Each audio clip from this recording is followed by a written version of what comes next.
What's going on, ladies and gentlemen? Matty Pace coming at you live from the Matty Mo Show, the host with the most mojo, kicking off episode 83, ladies and gentlemen, and we getting Live. If this is your first time tuning into the Matty Mo Show, first off, thank you for lending me your ears and attention. Second off, head over to the iTunes podcast section where you can subscribe to the Matty Mo Show and have every single episode up there for free download and listen. No, you can also catch me here on Anchor, Apple Music. You can catch me on Google Play Music, Overcast, Pocket Cast. But without any further ado, ladies and gentlemen, we're going to hop in live right now with my man, Connor Wishart. Connor, thank you so much for tuning in and being on here with me. Say a little something for the people at home. Oh, absolutely. How we doing, everybody? It's a glorious Saturday, you know. Came on the show. We got some juicy stuff for you. So. And if you are listening to this over the Anchor airwaves or somewhere else, just listening, go on to the YouTube channel at The Matty Mo Show, where this is going to be up in there, and you're not going to want to miss it, trust me. So I bet you're wondering, who is this Connor Wishart, and why is he on the show? Well, first off, a little background story. Connor and I go way back, like a needle in a haystack, do we not? We fucking do. Circle of Friends days. Oh, best place on earth. And if you're watching this, take this man, take his head, take his beautiful face, and just put it on a little kid's body, and that's exactly who he was back in the day, ladies and gentlemen. That is motherfucking It's so funny. It's the man. He is the man, ladies and gentlemen. And so this man has done a lot, and you do a lot, do you not? I do a lot, yep. You like to go snowboarding. You're an active guy. You Always. beasted at the gym. Always. You know, you are phenomenal. Yep, I've just been working on expanding my money game, you know, looking for future opportunities, moving to Vegas in July, so we got that, and it's going to be fun as hell. There's a little leaker. Oh, yeah. Oh my There's goodness. a little leakage for you guys right there. Yeah, I work my ass off, and I play hard as hell, so yes, what better that way is there to live right And if there? you don't believe, I'm sure if you looked up his name on Google Images, you would see a picture of him up in Keene State. But that is another story for another time. Yeah, we'll save that for episode 90-something. We're going to save that for the 90s. Because, oh my goodness gracious, Pumpkin Fest. If you don't know what that is, you're going to find out. We're not even going to get into that right now. That's a whole different story. Goodness gracious. But anyways, ladies and gentlemen, we are, however, going to get into the story of my friend Connor, how he embarked on an adventure that most men have joked about, talked about, but few have actually taken the steps to do so. And if you've seen Magic Mike, ladies and some gentlemen, then you know where we're going with this one. My man Connor is an astounding male stripper. On occasion, he does some private parties, do you not? Mostly private parties, you know, done a few club shows. That shit is some crazy stuff to witness right there. But for the most part, you know, bachelorette birthday parties. I was struggling making money, you know, at my full-time job, and my dad was just like, you know, if you want to make extra money, male dancing isn't a bad idea. I used to do it in the Air Force. So I'm like, what? I'm like, first of all, rewind. What? Explain yourself. Second of all, that's the greatest idea I've ever fucking heard. Oh my goodness. So this worked out, dog, in the most, like, amazing way possible. Like, it was fate. It had to be fate. Because about 2.5 weeks later, my buddy Joe Shirt calls me, and he's like, yo, we're having strippers up for Shaw's birthday up at Plymouth State. So I'm like, oh, I'll definitely be there. It's going to be a great time. Beautiful. Great time. So we go there, we got a keg, we're fucking pounding out the keg, the girls come, and the driver looks at me and he's just like, dude, you're in great shape, you ever danced before? And I go, this is really fucking weird, but my dad just told me to strip like 2.5 weeks ago. He goes, here's my number, call me. So I waited a week, thought it over, talked to my dad. My dad was mind blown. And so I gave the guy a call and he was like, yeah, I'll have you like intern under a guy for like a couple weeks, see how you do, and if you got it, you got it, if you don't, you don't. So I went to a couple shows with this guy, made this guy some money, then he tried to take me and pretty much use me to make him money. So he was trying to pimp you out is what you were saying. Pretty much, but like in the most skeeviest, like, asshole way possible. Now, people, if you get your money right and you have people trying to, like, take strings on you and puppet you around, cut those fucking strings. Little puppet play. Puppet play. Puppet play. Puppet play's no good. No bueno. Cut those fucking strings and go do your own thing. And that's what I did. I took my buddy Steve, phenomenal DJ. Yeah. And we were the first ones in New England. to have a male stripper come with a personal DJ where we set up all of our equipment and we fucking break it down and it gets real fucking That wild. is dope. So. That is dope. I am so intrigued because as you know, like, I knew my friend here had been into male stripping, but what I did not know is how he got into it, and would have never thought in a million years that your dad was the one to bring it up and encourage it, and not only encourage it, but to find out he male stripped back in the day. Oh yeah, so the best part is he goes after a while I was like, Dad, isn't this cool that you got to strip and now I'm stripping? He goes, but I only did a couple of shows. Like you took what I did and you fucking ran with it. And here comes the most. All the ladies. This is either gonna make you be like laugh your ass off. You're gonna be like, what the fuck? That's weird. My fucking dad came down on Christmas, and he goes, got one more present for you. So I'm like, all right, cool. It's probably gonna be good. Like, you saved this one to last. All right. No, it was this fucking old man thong in a box that I, to this day, rock at every fucking show. Oh my goodness. It's got a little tuxedo, little fucking bow tie on the wiener. You want to fucking unwrap it? It's fucking great. Ladies, if that doesn't turn you on, I don't know what will. Nothing better than a little man's package. Oh, little man all dressed up when it's getting all flashy around in the face. You know what I'm saying? That must be an extra large man thong, is it not?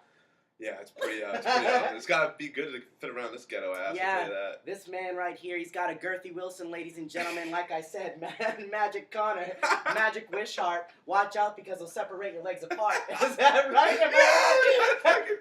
There is a new intro. Oh my God, oh, ladies and gentlemen, now entering the stage, the man who will, I don't even know, Mr.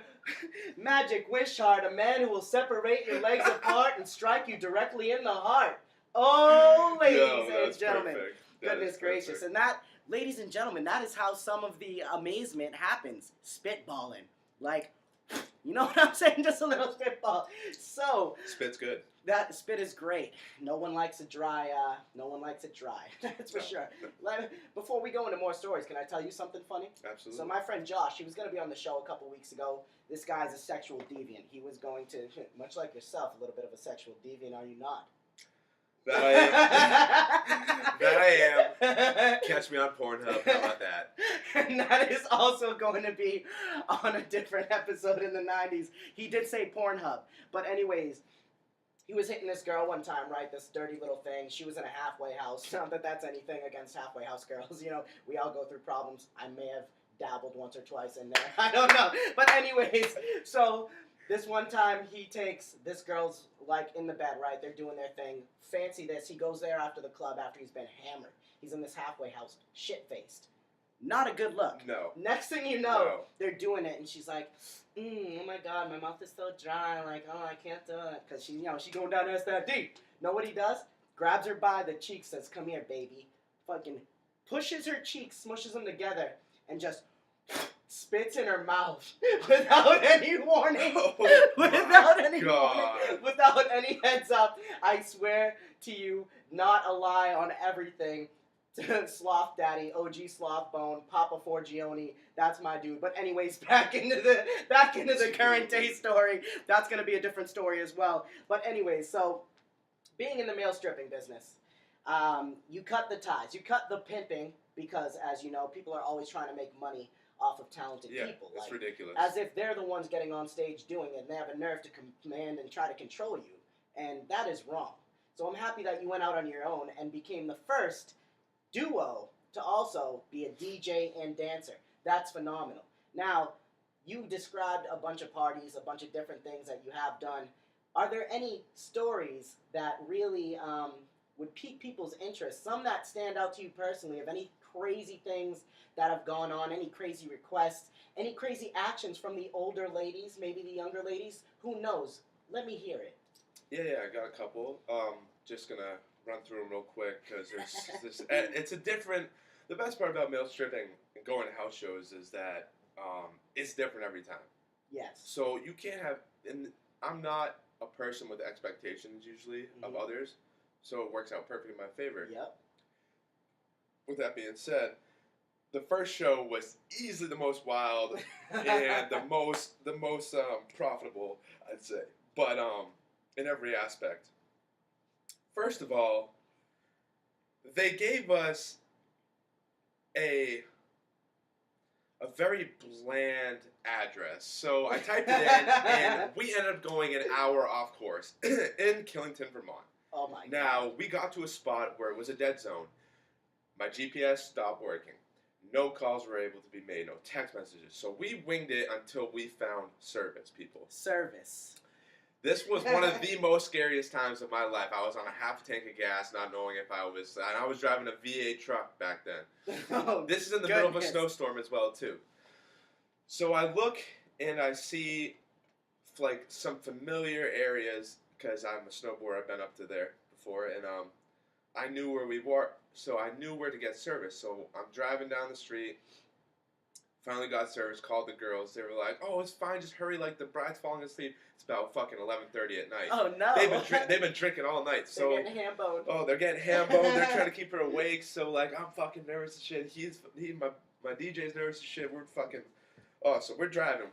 I'm going 80, and we finally make it there. And all the girls are so excited. You know, we get there, and my buddy had a little bit of Hennessy, so we sat in the driveway real quick, and we do this thing where he goes, "You nervous?" And I'm like, "A little nervous." Yeah. He goes, "Take those nerves, throw them out the window, have a sip of Hennessy, nice and relaxed.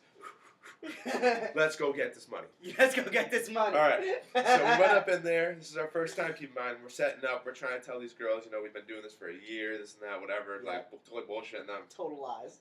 all young girls, like from ages 30 down to like low 20s. Ooh. So there was about 30 of them. We're walking to a fucking lioness den, and I'm like, oh my god, dude, they were all good looking. I'm like, fuck, I'm gonna pop a boner while I'm drunk. Oh my god, so that'd be one hell of a day. Oh, dude, it would have been great. So he gets it going. He gets the music going. I start doing my thing. And I'm doing a good job. Like I look over at him. He's giving me a thumbs up. Keep going. We get to a half hour. Now keep in mind, I only have to dance for a half hour. I can collect and dip. Yeah. But these girls are like, no, we made you food. Like we got a jacuzzi. Like we have so many ones. I look over and this girl just has a lap full of money. And I'm not talking just one. I'm talking about 5s, 20s. She went up on the balcony in the living room. This was at a fucking like really nice ski house.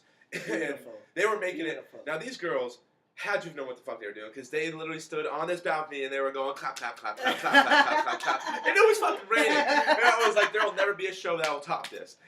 And they ended up getting my DJ sitting down in the chair. They told him to take his shirt off. So he's like, all right, has a white beater on. This little blonde girl gets on top of him, straddles him, gets a cup full of water, throws it in his face, rips off his white beater in one stroke. And I'm like, oh my god. Oh, the lioness. And keep in mind, they had a blindfold. He had no idea what the fuck was going on. So that was cool. That was our first show. We walked away with a good amount of money. That was fucking awesome. And goodness gracious. Oh, dude, it was fucking nice. Driving home from Killington at 4 a.m. Yeah, what the fuck. Then there was another time we had to go up into Burlington, Vermont. These two girls said their names were Naomi and Naomi, and we thought we were gonna get our kidneys taken out of us. Ruby and dropped off in the middle of nowhere. So we're fucking scared shitless. We show up, it's just two heavy fucking older women. You know, they just want to have fun. They dropped a ton of money that night on us. They were cool. Just the two of them. Just the two of them in a fucking motel. It was fucking hysterical. That's the most random thing ever. It was random. It was a little creepy, but also very acceptable. How did you... Now, before we get into another story, I just want to know, you sound pretty large in the Vermont market. What I want to know is, how did you get the plug for Vermont? So, like, I get a phone call from Shamrock Entertainment, who are the people I work for down in Lynn, Mass. And it is always 9 or 8 times out of 10 a Vermont show because the women like to go up for birthday parties or bachelorette parties, and it's fucking just, it's always perfect because they're always nice houses that they're renting out. Yes. And that's just like a lot of where the work comes from. That and Rhode Island. I did a lot of work in Rhode Island over last summer. Oh yeah, it was good. Rhode Island strip clubs anyways are pretty lit up. Yeah, well I mean the strip club, I did a strip club show at the Magic Lantern in, I forget what part of Mass it was in, but like 200 girls showed up, man. That was fucking wild. I had to dance on stage with 4 other guys. Holy crap. Oh yeah, dude, it was nuts. And I'm looking around like, yo, these girls are going absolutely wild. You cannot. I could have had you in my ear talking to me. I could not have heard you fucking speak a word. I had girls kissing my neck trying to make out with me. That's dirty. Lap dances. That's and I was the dirty. only one who wasn't on steroids, so they were coming to me like I was their favorite, and also I was the youngest, so like I was like the main attraction of the night, which was a very cool fucking feeling. Main attraction sitting to my right-hand side, ladies and gentlemen. The main attraction, the main event. Like I said, Mr. Wishart, man, will separate your legs apart, go straight into your kick. Woo! It's getting frisky over here. You know what? No, screw that. For Super Sexy Saturdays, for all the lady viewers right now, I want you to take your shirt off.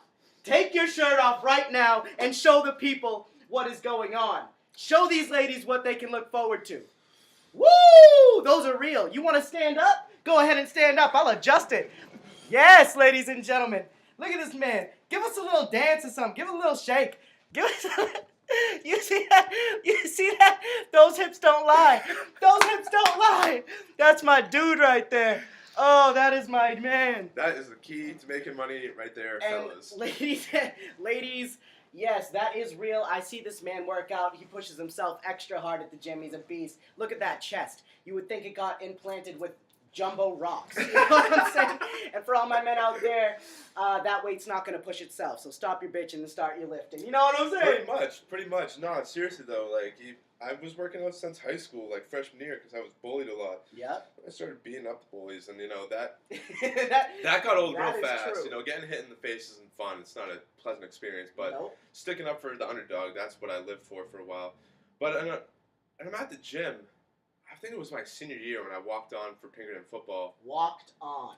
Yeah, they needed some more talent. They so I needed was some like, muscle. so I never played football before, so I was like, yo, I'm going to walk on and I'm going to fucking kill it. I got a couple tackles. You know, I didn't play offense. Couldn't remember the plays for shit. I smoked too much weed back then. So Yes. it is what it is. You know, I don't know what to say. Perfectly Like, fine. It is God what it damn, is. it was so funny. Good Like, times. I mean, I wish I could have played offense. But anyways,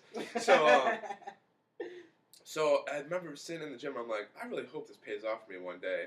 And literally, it is paying me. So like, yes, it is. so like, I'm fucking stoked. And you know, my mom knows about it. She's a huge supporter. Like there's nothing. I don't get naked, nor have I gotten naked at a show.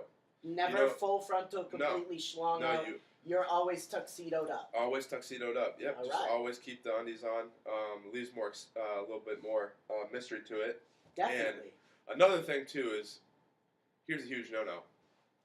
I was told when I started, do not have sex with the girls at the shows, and you know I like to play it safe and sorry, so I obeyed this rule. Yes. I only broke it once recently. I only broke it once recently after a year and a half. It was a must, and if any guy in my shoes would have been immediately gung ho into what I did. I just went right up to the bathroom, bent this chick right. Am I allowed to say all this? Yeah, Okay. 100%. I bent this girl. No filter. This girl bent right over the bathtub Yep. like a goddamn champion. Yep. Upstate New York, sorority chick. Ooh, daddy. Oh, Daddy was right. That's what she was Daddy. saying too, and I fucking. Ah! So, the reason why you don't want to sleep with girls at shows that you do is Yep. because 9 times out of 10 they're always drinking. Yep. They're really drunk. Fact. Now, if they have a boyfriend that they don't tell me about or a husband and they wake up in the morning, they have an opportunity to press charges. Ooh. A girl will always cry wolf. Not to shit on you ladies. Not or shitting anything on the like that, ladies, but we're like just speaking facts. When regret comes into play, irrational decisions come into play as well. So I was always told be careful because they had dancers go to court and stuff like that from doing this before. Yeah. My little fucking mastermind, devious mind, I fucking played this so well. I'm humping, Yeah. ready to fucking shoot my load, and Yeah. I go, I need to play this James Bond style safe. I pull out, shoot in my fucking hand, wash it down the sink, no evidence, no nothing, no bullshit, and I carried on running away with my money. You play the Houdini. I played the Houdini, she got the weenie, and we were screaming Humbeanie. Humbeanie! Humbeanie! Giggity, ladies and gentlemen. And that is spoken truth, spoken words from a great man. So Absolutely. I applaud you for that. So if you're wondering if there are any do's and any don'ts in the male stripping world, that's the main one right there. And I totally agree with what you said, because when you are drunk and impaired in the morning, there's always regret waiting for you when you wake up, as well as a mean hangover. Yeah, now see, the best part was this girl wasn't intoxicated, thank God. Good. So I wasn't too worried about it, but you always have to be sure. Always have to. It's better to be safe than sorry. If you stay ready, you ain't never got to get ready. Exactly. Am I right? Exactly. Beautiful. That is beautiful. I just want to thank you so much for sharing that with me. Oh, absolutely. Those stories. That's a good one right Oh, there. that one was phenomenal. Goodness gracious. Ladies and gentlemen, one more time, this is my good man, Connor Wishart. I just want to close the show out. I mean, thank you so much for coming on to my version of the casting couch. It has been a pleasure. It's still sexual, just not as porno-full. Porno-full? It's almost like Wonderful, only pornoful. But we're going to get into that. Like I said, this man will be on the show again very soon. We're going to be filming some terrific content, ladies and gentlemen. And the best part about it, it's all true. It's all true. You can't beat the truth. We're going to let the truth have its day, as Alfred from Batman The Dark Knight says, ladies and gentlemen. And that being said, we're going to close out the show right now. And the way that I like to close out every show is with a beautiful final thought. So that, ladies and gentlemen, is going to take full effect in 3, 2, 1. Let's get it.